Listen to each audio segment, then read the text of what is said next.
وقال الذي اشتراه من مصر لامرأته أكرمي مثواه عسى أن ينفعنا أو نتخذه ولدا وكذلك مكنا ليوسف في الأرض ولنعلمه من تأويل الأحاديث والله غالب على أمره ولكن أكثر الناس لا يعلمون ولما بلغ أشده آتيناه حكما وعلما وكذلك نجزي المحسنين وراودته التي هو في بيتها عن نفسه وغلقت الأبواب وقالت هيت لك قال معاذ الله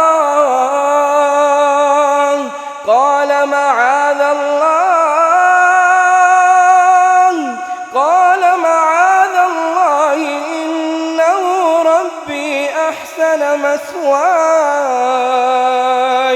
إنه لا يفلح الظالمون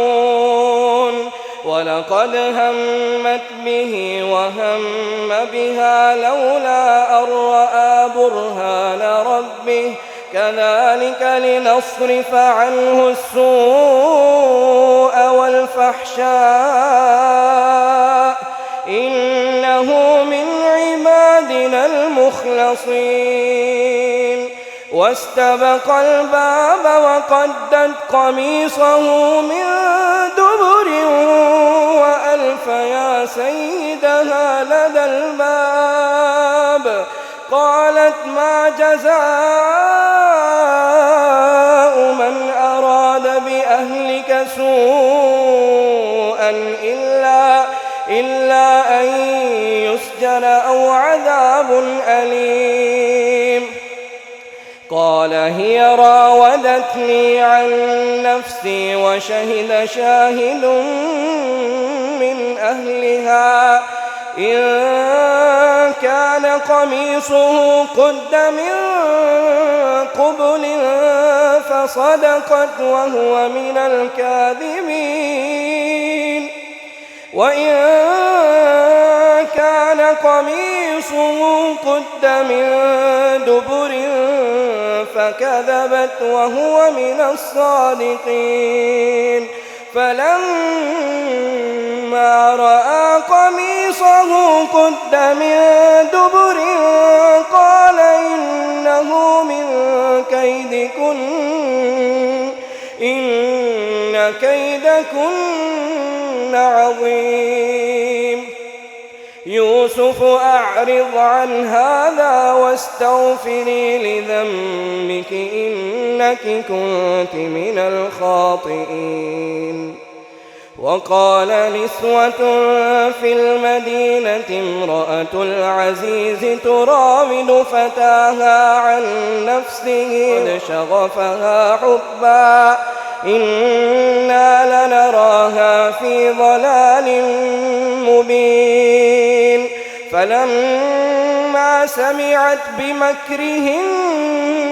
أرسلت إليهن وأعتدت لهن متكأ وآتت كل واحدة منهن سكينا وقالت اخرج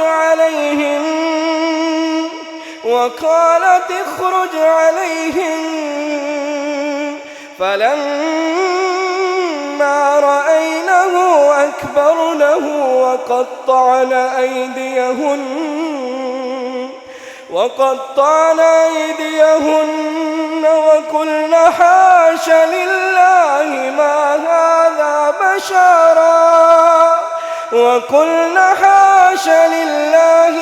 هذا بشرا إن هذا إلا ملك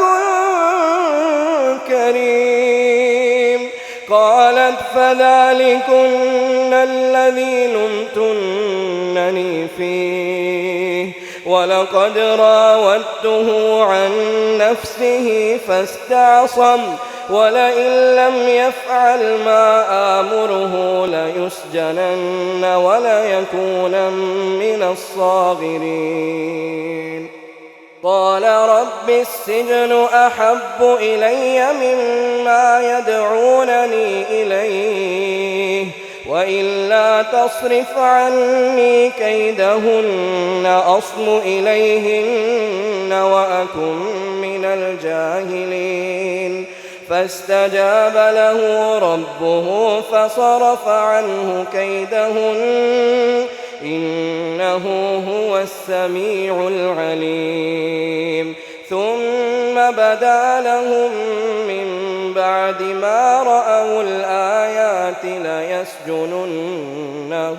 حتى حين